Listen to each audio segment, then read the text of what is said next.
maybe just that proactiveness we were talking about, being proactive, or try new things. Try new things and get a routine going. Get a routine going. Be proactive. Say howdy. Say howdy. You know what I mean? Words to live by, brother. And if you got to harden up, drink a cup of cement. And like advice pieces that you would give to somebody who maybe is in their mid-teens, they're competitive, they don't really know what avenue to explore. Like, how could they kind of discover what to do? Yeah, sure.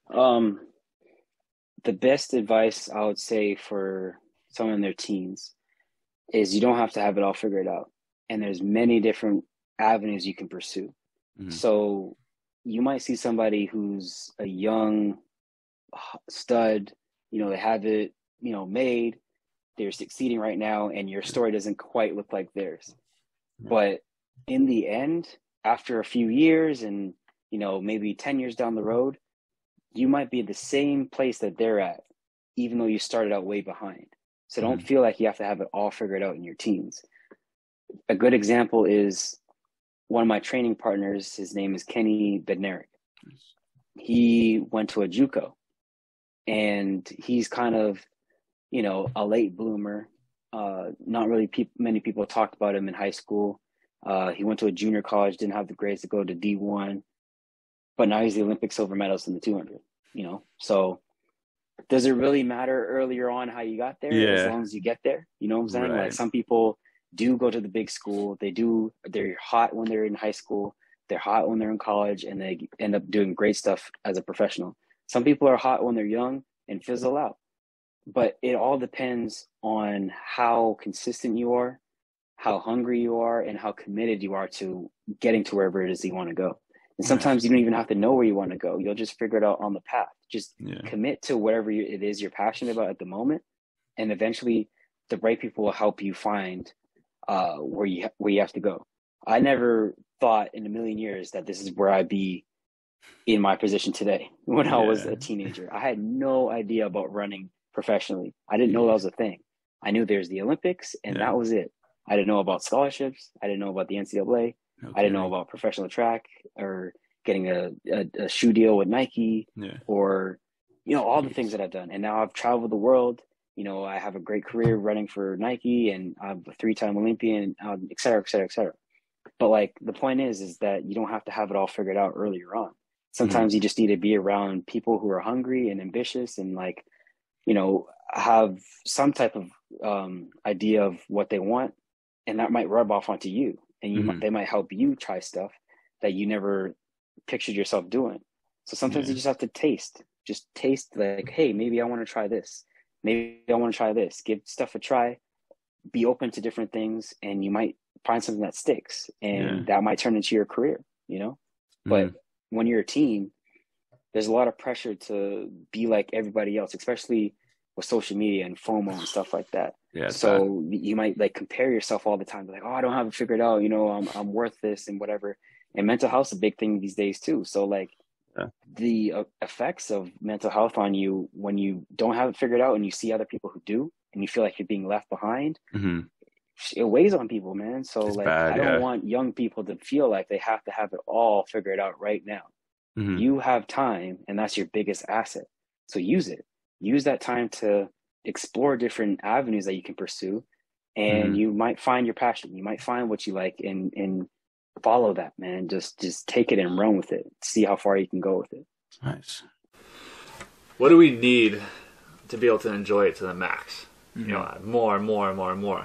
And that is learning skills, and usually the thing that you're using to learn those skills is discipline, right? So you got to learn that skill first, and then you use that discipline to learn skills to improve your ability to enjoy life, to be more present, to do all this stuff, and then also learn skills to decrease your stresses in life, right? So if like, people can get knocked around so much up and down by like stress or highs and this, but if you can like somehow learn all these skills to like make all the bottom stuff just disappear and just kind of like, or mostly disappear, and then kind of keep yourself up here at all times, right? Yeah. Becoming become more of an enlightened person, you know. And I don't know. I don't see. It just feels like the point to me. You know what I mean? The point of doing all the hard stuff is to make life amazing and fun. And fun. You know, it's just to make it fun. Makes it worth living. Yeah, man, it just makes it fun as heck. And why would you not want to do that? And with the hard stuff, people talking about like working out's hard, or doing this is hard. It's like, missing man, the point. pick your hard, man. Like, like, is it all the issues that you're gonna like live with for like the rest of your life, or is it like the hard you're gonna have to go through right now? Pick your hard. And eventually, the beautiful thing that people don't realize is once you become really good at like doing the hard things, it's not that hard to do the hard things anymore. No. It's not. You start to become a bit crazy, and you like to do those hard things. Like, it's fun. You know what I mean? Like, that's what happens when you master something. That's why I preach that, because doing hard stuff is just like fun all of a sudden, right? Because you know you can do it.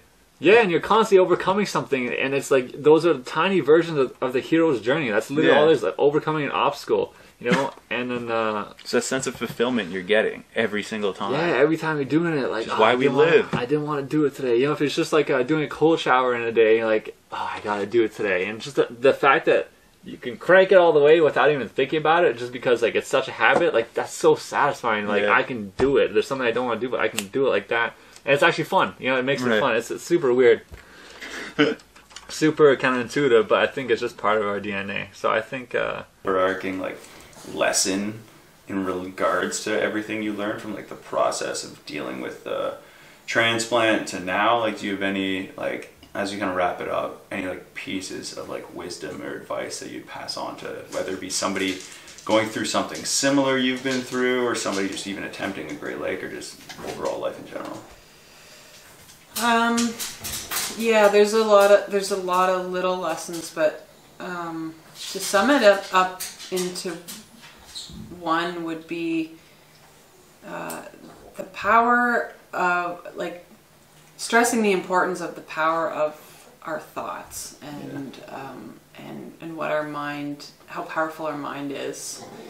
That helped me tremendously getting through my illness and having a transplant, and through the swim. Like, there's some parallels there for sure, where you're struggling through something to get to a better place, and not to underestimate the value of positive thinking, and also just being aware of the doubts that come up, like not believing in yourself, that can manifest and create bigger problems. So I think that would have to be the overarching lesson, was just mastering your mind and believing that you can do something, and being resilient when challenges come up and persevering through them.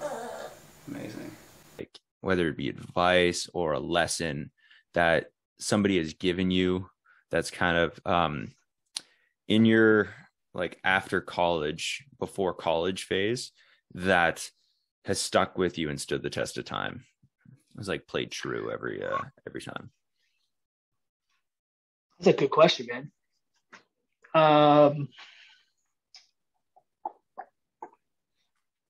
After college, off the top of my head, I can't really think about, like, in that moment that's kind of like stood the test of time. But one thing that I always often come back to, and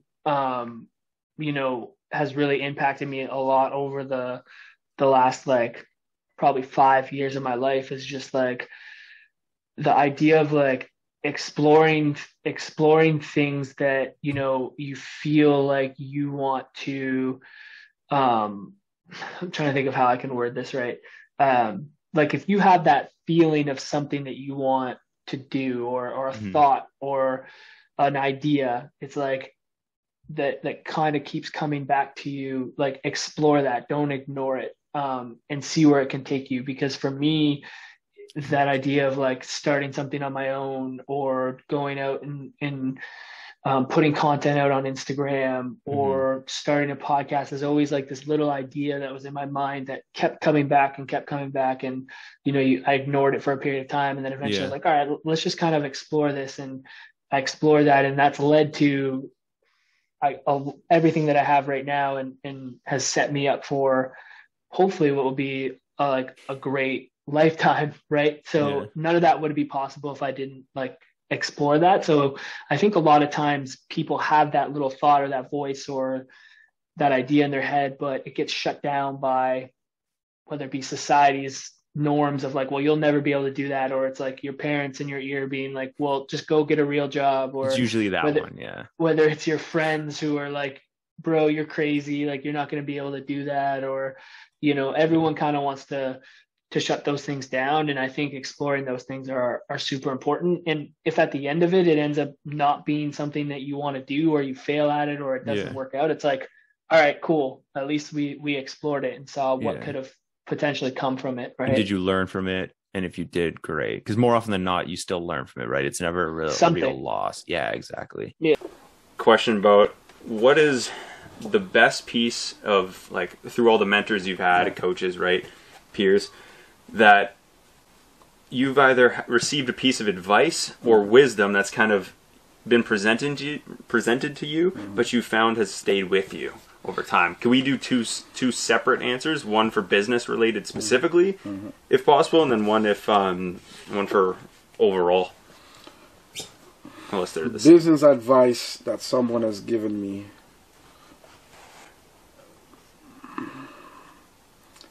Make sure you own piece of whatever you're doing. And I realize that, I noticed that when you're putting your love, heart and passion into something, to build something for someone else, I know, and giving them the opportunity to play more, do more, and you realize I'm doing most of the work and I don't own it. I don't own piece of it. Right? So when I look at it is, you need to have something that can provide you with unlimited income while you sleep or you wake.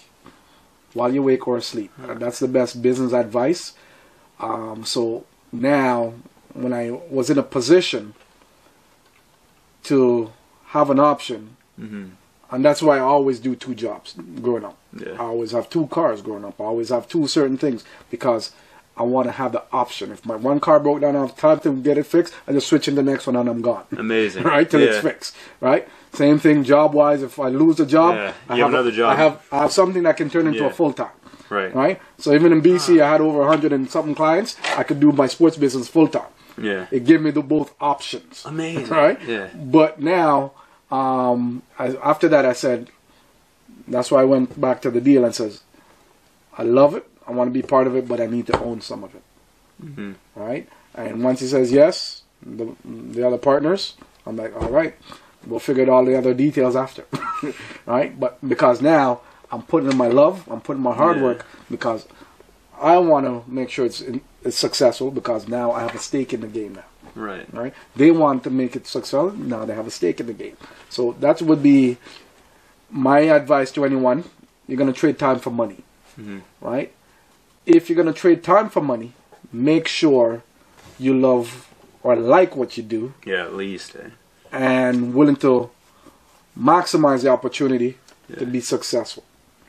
Right? And make sure it pay you enough where you don't mind being used. Right, you gotta, there's gotta be the balance. You don't mind being used, but there's a cost to the use. Right?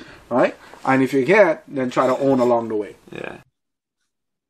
There's the classic one, like I heard it at a young age, like if you do a job you love, you'll never work a day in your life, which like I believed for a while until you start running your own like small business. It can be very hard. And then all of a sudden the hobby that you used to love becomes like the bane of your existence. So maybe not that one. But just give me a second here. I'll think of something.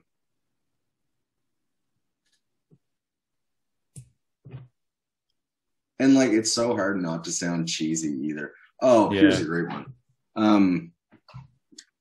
In 2002, I went to the NHL Awards. I was in grade 7, and I went to the NHL Awards because I've had diabetes since I was 10, and the Canadian Diabetes Association used to be the major sponsor of the NHL Awards Gala. So there was a portion of like the cocktail hour or there was a dinner after or something. I was in grade 7, so I couldn't wrap my head around cocktail hours and galas and everything like that at that time. But I got to see all my hockey heroes, so it was like a grade 7's dream. It was insane. No kidding. But anyway, the portion of the proceeds from that evening would go towards the Canadian Diabetes Association. And I have a lot of respect for them. They do great work. I ended up working with them after I graduated from Acadia for a year, and they're good people doing honest work. And so anyway, I was at the NHL Awards, and I met Laine McDonald, who won a Stanley Cup with the Calgary Flames. And, no way. Yeah, and he told me, he just said dream big dreams, because like he explained that like he was just a kid from the prairies or wherever Lanny's from, kid from rural Ontario. Let's fact check that. I don't know exactly where he's from. He's a kid from rural Canada, and now all of a sudden he is like a hockey icon. Oh, and 100%. It's all because he believed in himself as a kid and did the thing that he loved every single day. That whole week was like, if I can go back and think about like one specific like life altering thing in my life, it was going there that week. And this was something that I only realized in like the last year or so, because I was a presenter that evening, like with Ron McLean and on stage, and it was the year that Canada had won at Salt Lake City. So it was like, I mean, Jerome McGinley scored 50 that year. It was I sat next to Daryl Sittler, whose son is also diabetic. So like we hit it off that night. Like it was just, there's not enough time to tell the stories of that. Nickelback was the live, like they were huge. Like How You Remind Me was the biggest thing in Canadian music history that year. And anyway, it showed me, it wasn't like a one-off, like I'm meeting a celebrity. I met 100 people that I've only ever seen on TV. I'm 11 years old. This is like the biggest holy shit 72 hours of my life. Yeah. But it was amazing how normalized it got and how quickly, and how I saw the production of everything. I saw the dress rehearsal of everything. I was in the green room. I watched my dad have a beer with Scotty Bowman and Wayne Gretzky. Like all these crazy things happen like in such a short period of time. And then you have all these people who are they're also seeing some of their hockey icons. You know what I mean? Like, so those 72 hours just showed me it's like, it is attainable. Like whatever it is attainable as long as you like work your ass off like these people did. Like this world exists, I guess, was the biggest takeaway for me. Was like, I'm sure I left that weekend being like, I'm going to play in the NHL. And then that didn't happen, but thankfully I found movies. But seeing that environment was completely life-changing. And yeah, so then the rest of my life, I just always had that in the back of my mind that like, these people exist. It does happen. It can be done. I just want to reiterate the point. When you are a young person, you need to achieve something. So you need to achieve something hard. So don't fool yourself. Don't medicate yourself out of a situation. Don't remove yourself from your potential. You are going to set up the rest of your life. Your 40s and 50s and 60s feel a long way away when you're in your 20s, but they're not. And they'll be here soon enough. And the work that you do now will set yourself up for a very good middle age, and definitely the best time of your life. When I work with people who are in, their 60s plus, When you've lived a life where you've accomplished things, when you've figured out how to accept your lot in life and you've found your true lane, then you can live in love and integrity in the last bit of your life and truly, truly enjoy what life is about. I love it. Amazing. Yeah, we kind of briefly talked about it earlier, but I think as doesn't matter, male, female, whatever you represent yourself as, you got to be patient. Be patient with the journey that you're on. Like I said, if it's easy, maybe there's something you're doing wrong. Because I think the moment it gets hard, that's where people take a step back. And to me, when it's hard, you know you're working. And I think that's where you know you're like, you know what? It's supposed to be heavy or it's supposed to be a struggle. Yeah. But that's where we're growing. So I think what I want people to take out of this is whatever sport you're in, you're going to have good days, you're going to have bad days. But both days you're learning something. Take whatever small win you get from those days, good or bad. Know that that's a part of your process. That's a part of where your journey is. And you're not going to have the same path as everybody else. Take what you can get in your 90-minute sessions, your 1 hour sport that you play, and fucking enjoy it. Enjoy the good, enjoy the bad, and enjoy the hurt that you get out of it, because everyone has a goal. The way we get there, it's all different, but the main purpose of it is achieving it. You achieve it. That's it. Like, you just got to do it. Start asking the right questions to yourself. Yeah. What is it that I really want to do in life?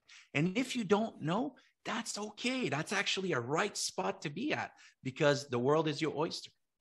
Yeah. Just allows you more options, more things to do. Jeez.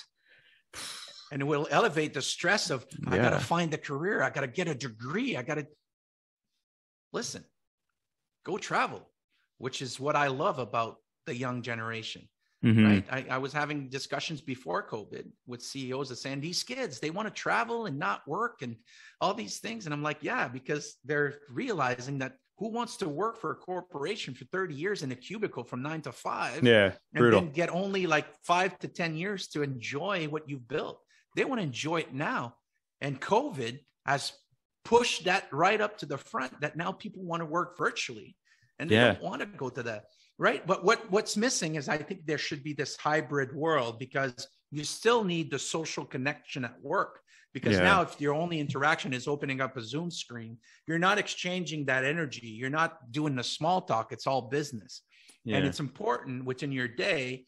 That's scientifically been proven that you need that social interaction with people. Yeah, hey, huge. Mary, how are the kids? Hey, Bob, what did you do on the weekend? Yeah, it's water cooler talk, but that makes the socialization, that significance, that love and connection, those two needs. Remember, that's what fills those up. Interesting, man. For example, if I'm driving around 12 years ago, and somebody gives me the finger and wants to fight me, it's like, oh, okay, like I'm getting riled up. Now when somebody like threatens me or says something silly or whatever, it's like, okay, like, sure. It's like, how many people that you will meet out in public will be able to like do anything to you physically? It's like almost zero. Yeah. Like there's maybe a couple in like the city. Mm-hmm. And they would know me and I would know them. Yeah, exactly. So we're going to be like, all right, see you soon. See you later. See you at the next unified event. Yeah. So it's like nobody's going to do anything to you. So you just don't really care anymore. It's just kind of funny. Like it makes it comical. Yeah, for sure. Yeah. It's a cool feeling. I like it. Yeah, no kidding. That gives you that. And that's not to be like cocky. Like I could beat it. Oh no, just no, reality. It's like, yeah, I mean, maybe like confidence sounds like, oh, I'm confident, but like it is really just like confident and like, you know. Yeah, not sweating like the small stuff, right? Yeah. And you don't go around, sorry, I'm going to add to that. You don't go around like being like, well, I can beat everybody, like do something. Like I don't want guys to do anything, but you just feel like when you get to a higher level, guys won't be able to hurt you. So you can just literally like, you could walk away, you could stand there and like move. Like there's nothing that's going to happen. And you're not going to hurt them, but you can like have fun with it if you wanted to. We talk about it all the time. I think people look at this as especially martial arts, as a source of magic. Now, I don't mean, like no touch knockouts magic, but, hey, we talked about discipline. You get the phone call, hey, I have no discipline in my life. I need to do this. And go, okay, well, it's not, signing up for martial arts doesn't do that. And people, you get the odd fighter, you get the odd guy going, man, my life is not where I want it to be. I think an MMA fight's going to turn it around. I really want that. I think that'll really change my life. It won't. No. Yeah. It is a grind. It's a consistent grind, and every single thing you have to make the decision to do it. You got to decide to show up. You got to decide to put in the work. You got to decide to diet. You got to decide to stay in the sauna. Every single round, you have to decide to come out and win. So it's not a magic pill. It's a very slow, step by step, based on your decisions. Yeah, and it's not pretty, right? Like it's not all winning, and like you gotta accept the fact that like it's gonna be hard work. You're gonna be uncomfortable. You're gonna be probably getting your ass kicked for a good, few years, probably maybe. Yeah. Right? And it's like it's just a grind, man. You gotta be ready to put in that work. Yeah. Nobody shows up to a football coach and goes, I'm just gonna have one football game. That's a bucket list, and that's gonna change my life. Yeah. But it happens every single day here, and it's the same. No, that's not how it works. And how many guys, like, you said, like, God, I'm gonna do this, and this, and they bang it out for a week, and you don't see them again. Like, all the time. Yeah. All the time. And I guess that's like a downer of a message, but I think that's an important message to get out there, is like, look, it's hard, and it's tough, but if you want change, and if you want to, if you actually want to fight, it's like, well, that's how you're going to that's how you're going to learn. You asked about lessons from MMA. Yeah. That's how you're actually going to learn lessons from MMA, is by consciously making those tough decisions every single day. And that's how you're going to actually improve. I don't think you put your kid in karate and they bow and they do a kata and they learn self-discipline and control. No, you learn self-discipline and control by choosing to show up and by choosing to work hard. And when you don't want to sometimes, right? Yeah. Most of the time, really. Yeah. That's where martial arts actually has like a positive effect.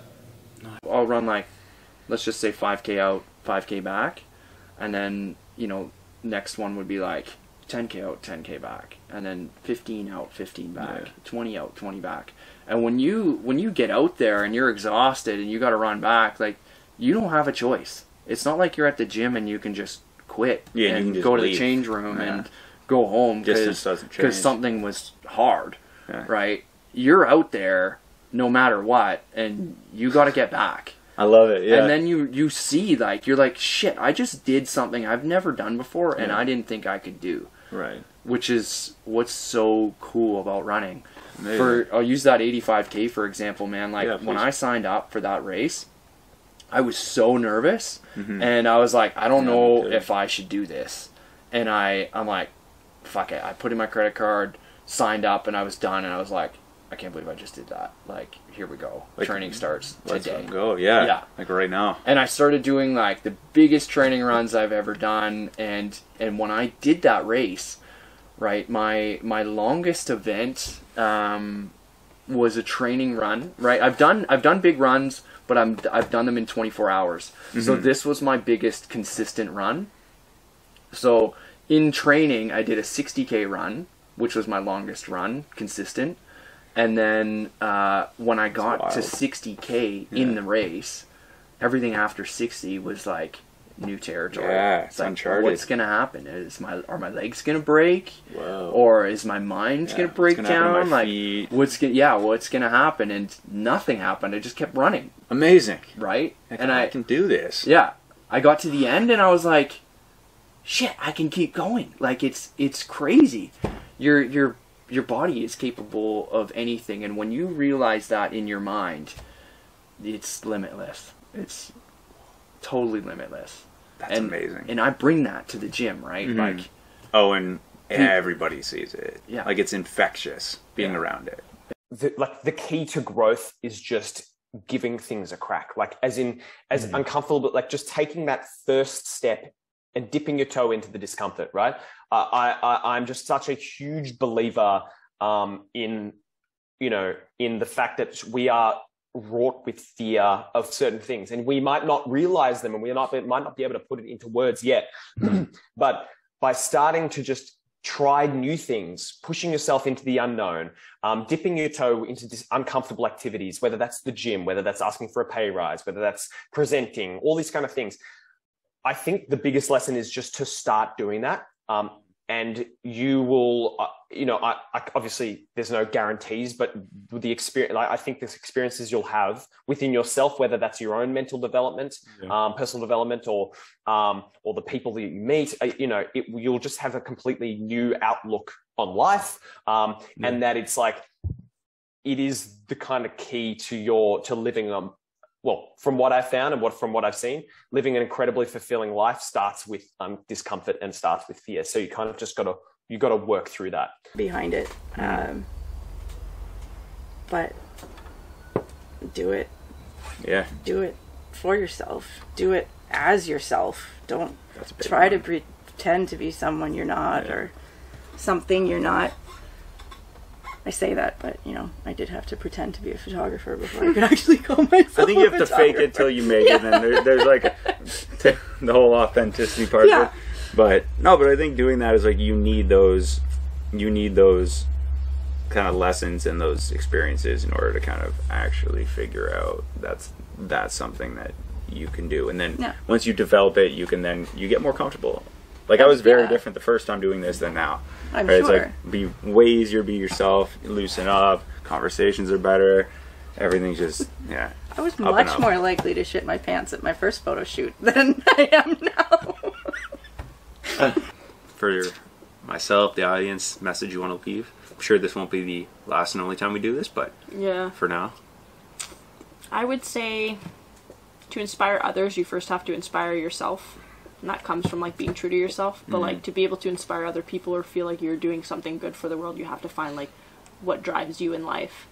And I'd say if like you're unhappy with what you're doing, it's probably because you haven't found your passion. But like to be able to inspire others, you got to inspire yourself first and really like follow your journey that like you feel good about. Amazing. I would say that's like the biggest piece. I like that.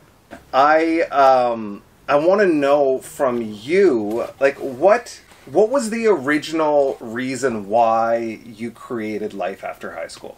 So I'll focus first. I have two parts to this answer. The first one is with the actual... Wait, wow, what? that's boring. Dude, this isn't a deposition, man.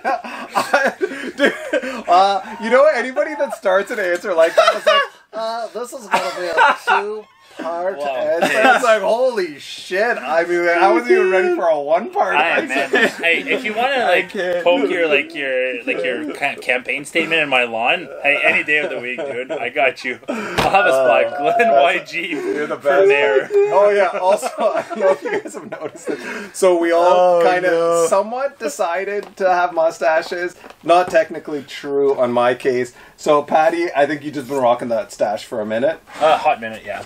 Yeah, you got that old school Irish boxer thing going on. I kind of love it, dude. I've been like bringing back like the polo too. Okay, I could see that. So it's been great. Oh, it works for you. You're a big, strong, manly man, right? So it's like you feel strong. strong like bulls. I think that the biggest part of life is to be able to do the things you love doing, and that it's always something that fills you with energy when it's something you love doing. But doing that is not always the easiest route. The stuff that I've done in my life, most people are looking at me just going, oh, why are you doing that? What's important for that? Why are you thinking that way? Or the other thought was, that's stupid. That's impossible. No, you can't do it. No. So I think that what's really important is to gauge what you want to do, to seriously think about it, to bounce your ideas off your family and friends. Mm-hmm. If you have people around you that are totally negative, which I've had some really negative people around me, you let them go.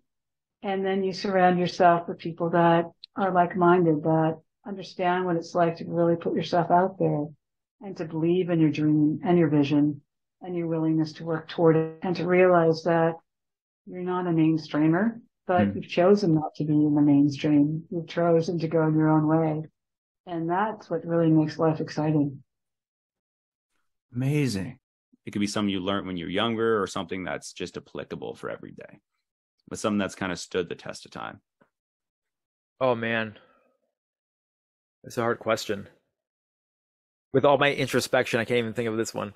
I don't know, man. Like, probably just like work hard. Yeah.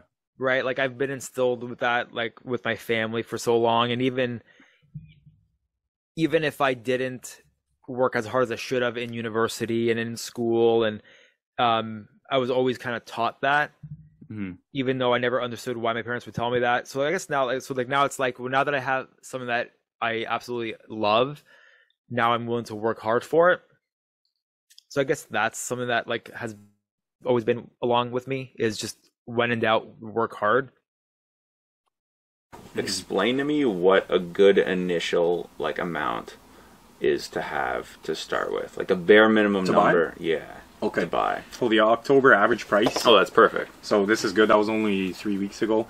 The average price in Sudbury was, let's just say, $415 to be safe. Yeah. So to buy a house, if you're going to move into the house, it's 5% down. So if you're going to move in, like owner occupy it. Yeah. Now, if you're buying it for like a rental or whatever, then it's 20% down. If you do the math, so 415 the Ontario or the October average, you got to think too Sudbury. Plug if any investors are listening to this. Every other market outside of Sudbury, well, like I'm talking like down south wise, like anything below Barrie, they're all like almost double our price. Like the rest of Ontario is extremely expensive. So Sudbury is very cheap in comparison to the rest of the province. So I'm seeing that a lot too, where a lot of people are selling down in Toronto for 1.3 million.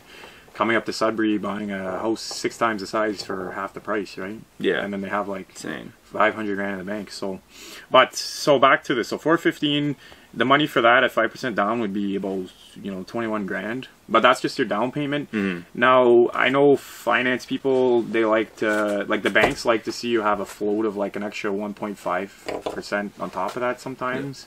Lawyer fees like on average like $2,000. An inspection could be like around $500, right? So I would say a good amount of cash to start.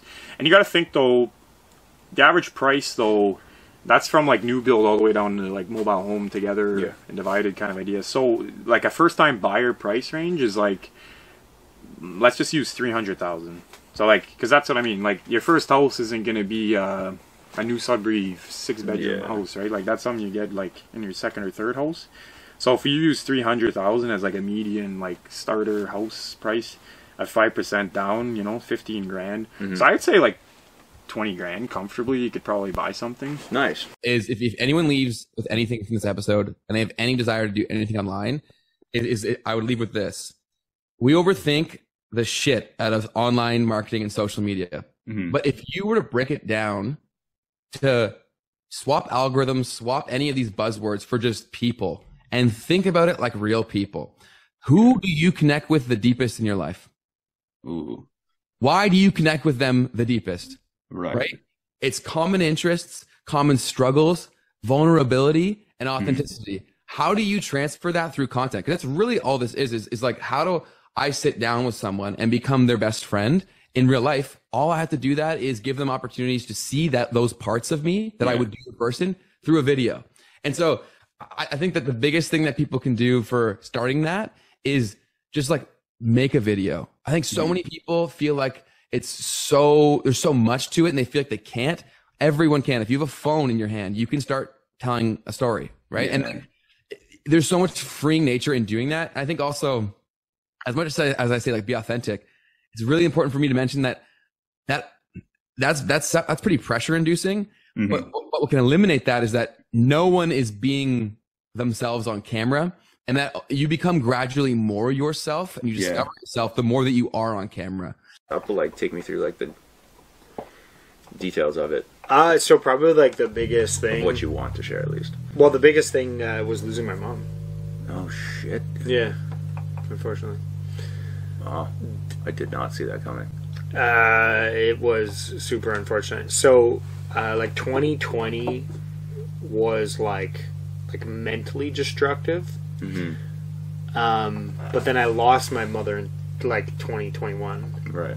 And it was like 2020 was this scenario where I was actually doing the switch from Suburban Made a Troop. And it fucked me up mentally, man. Like, it messed with the idea that I just thought I had genuine connections that fizzled away very, very quickly after I left. And, left at Sub MMA. And it was like... Yeah. I just, man, I love those guys to death, and then I just, I feel pretty ostracized now. And it's just, it's just really unfortunate. So, that really messed with me. And then, I don't know if anybody else has gone through this, but when you have someone in your family that's sick, and there are times where they will withhold information to try to protect you. I get that, yeah. That makes sense. And I don't know why she did it. I really don't. I still to this day don't know why she did it. But she... So it was self-inflicted? Is that... No, she lied to us. My mother told me that she was getting treated for cancer. My mother died of gastro cancer, so she died of stomach cancer. And that was never found. When they take ultrasounds of your stomach, they only see the front portion. Yeah. And all of her cancer was behind her stomach. Yeah, it was such a weird... such a weird That is thing. weird.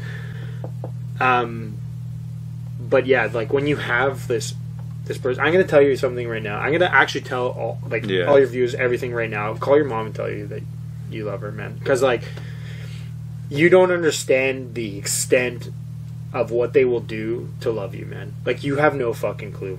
You really don't. Jeez. You really don't, dude. And when they're gone, you can never, ever tell them the things that you want to tell them. Ever again. It's gone. You never can have that last phone call to tell them that you love them. The first time I kissed my mother on her forehead, the first time I ever kissed my mom as an adult, she was gone. Yeah, dude.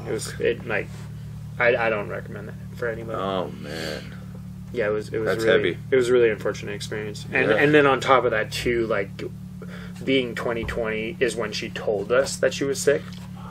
And then it was so fast, Glenn. It was 6 months, dude, and she was gone. 6 months, boom, gone. Yeah, how do you digest that? Well, how did the fallout of that take place? thinking that your life is great, thinking that you have this forever growing relationship with the person that you love, which obviously I hope that all of you guys love your mothers. And if you have some beef with your mom, just put it down, guys. Forgive, man. Forgiveness is a trait that only the strong can carry. Only. Yeah. And I understand that people do some fucking terrible things. I get that. But just because you think that was a terrible experience and the way that it affected you doesn't mean that you can forgive not only yourself but them. You don't have to keep them in your life or whatnot, but you can go up to them and say, hey, I forgive what happened because it was X period of time ago, or I was a different person, whatever, right? Yeah, statute of limitations is up. Yeah, 100%. You don't carry that shit. Jeez. But if you can call your mom and tell her that you love her, do it, man, because it's a very weird experience. It's a very uncomfortable experience, for sure. Again, like we were talking about with the whole men thing, showcasing emotions and stuff, just fighting right now to try to kind of keep myself together with the scenario is it's just man, there's just a conversation I would have loved to have with her, that's for sure. And I couldn't. I think, man, it's not the first time somebody's told me that they've lost a parent on the show, but every time I'm not expecting it, because they come up and it's just so and you don't. Yeah, how do you set the tone for that? But just fucking go Yeah. and call your fucking mom Yeah. and tell her that you love her. Just do it, because the reality is that person will not be there someday. They will not be there, and it doesn't matter the fucking feud that you had, man. My mom and me were just learning each other as an adult, like as me as an adult, like there's a difference between talking to your parents as a kid, and talking to your parents as an adult, like as your own man. You know what I mean? Let alone like a woman. What like. It's tough, dude. Like it's tough to like take the time to reach out and do that, but just do it, man. It's worth it. I struggle with my mom with that. But with that, it's a personality thing. Like there's nothing wrong with that. Like we can have good conversations, but like I could tell that she like still thinks I'm 3 years old. And you are the person, bro, that needs to set that line and be like, Mom, I'm a fucking grown man now. And I would like to have a conversation as a grown man with you. That doesn't always bring up this or doesn't end with that. 100%. Yeah. Like, you know how we were talking about like the high school thing? It's like we're not that snapshot. But they see us as the snapshot of 5 years of before. 5 years. Yeah. It's not like that, bro. That's not what it's like. And then like you have to have the maturity and the courage to be like, yo, like this isn't the reality that I live. I have to have it with my father all the time because like my dad sees me as a younger man, like inexperienced or whatnot. My dad has been through his shit. Don't get me wrong. Right. But like, yeah, man, I've been through some shit too. I know suffering. I know trial as well. Yeah. Yeah, man. That's my only piece of advice with that. So that's kind of one of my last things I'm curious about in terms of how, like, my general question that I like to end the show with. Okay. Do you have a piece of wisdom or a piece of advice that you received, it could be early on or later on, that you would say has stood the test of time in your life? Okay, wow. And feel free to take a second. No, I'm going to think on that.